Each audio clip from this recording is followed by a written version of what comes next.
If you clicked this to find out the real, brutal, physical price ancient humans paid to finish the Great Pyramids, you're in exactly the right place. No aliens, no lost civilizations, no whip-cracking slave myth, just the actual human bones pulled out of the sand at Giza. And what they scream about the darkness these people endured. Stay with me, because what two archaeologists found buried beneath that plateau will change how you see the pyramids forever. For thousands of years, we believed slaves built the pyramids. We were wrong. The people who raised these mountains of stone were free Egyptians, farmers, masons, whole families. They were housed. They were fed prime beef. When their bones broke, someone healed them. And that is exactly what makes the truth so much darker. Because these people weren't forced, and they still worked themselves to death. Spines crushed, limbs amputated, men dead by 35. Skulls fractured from fighting each other in the dirt. This is the story your history book skipped. When the Greek historian Herodotus visited Egypt around 450 BC, his guides told him 100,000 slaves had toiled for 20 years to raise Khufu's pyramid.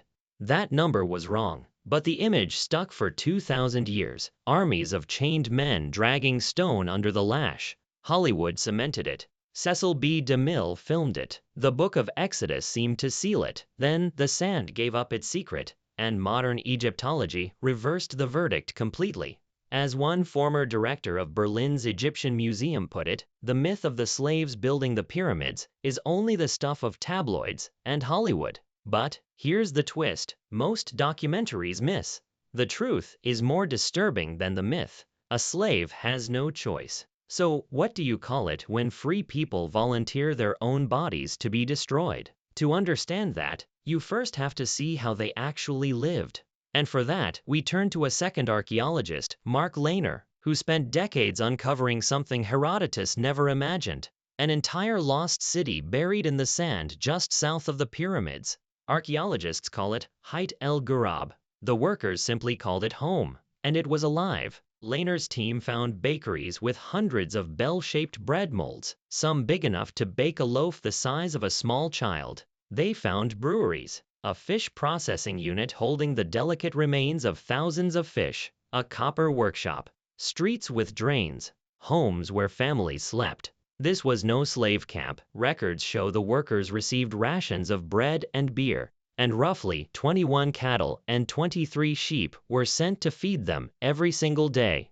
Real meat, prime cuts of beef, a genuine luxury in the ancient world. They organized themselves into proud gangs with names they chose, like the Friends of Khufu and the Drunkards of Menkaure. There was smoke rising over the desert, bread baking, beer pouring, thousands of people building something together.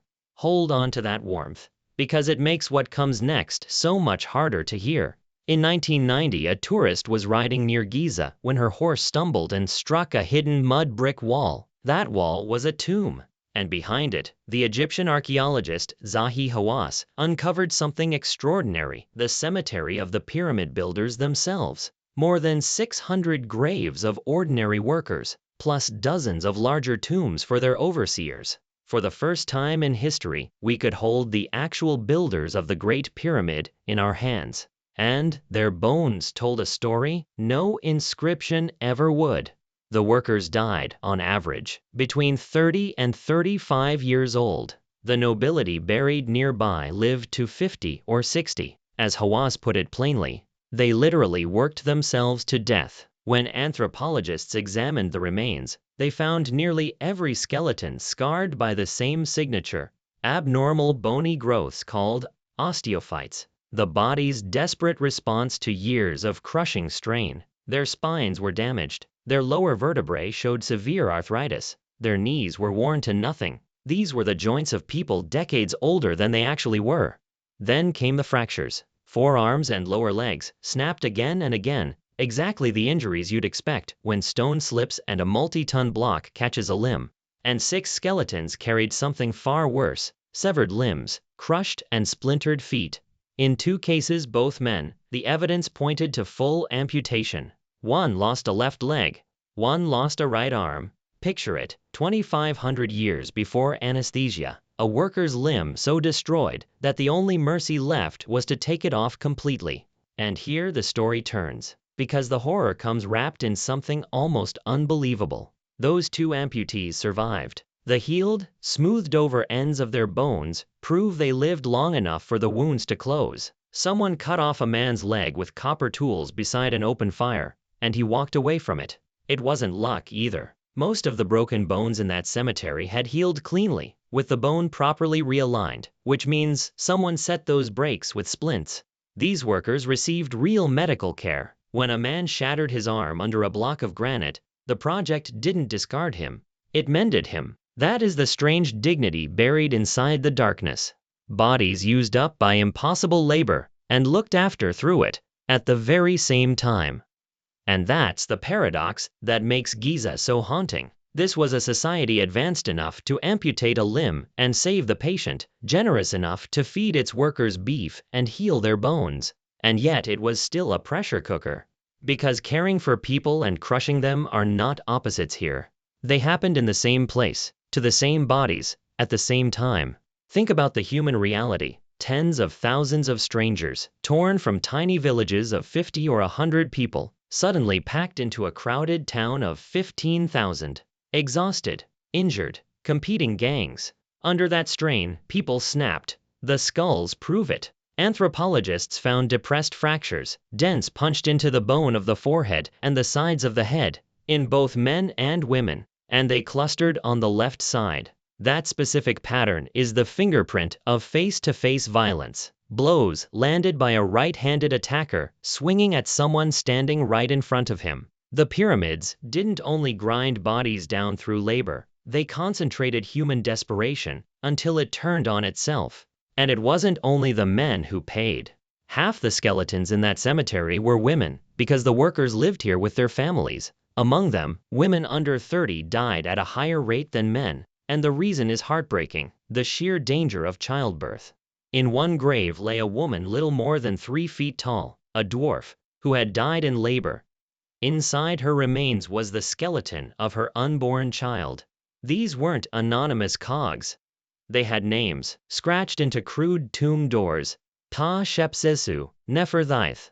A man remembered alongside 2 wives and 18 children. They built themselves tiny step pyramids from stone scraps left over from the king's monument, so that, even in death, they could echo the thing that had consumed their lives. So we're left with the hardest question of all. If no one forced them, why endure this?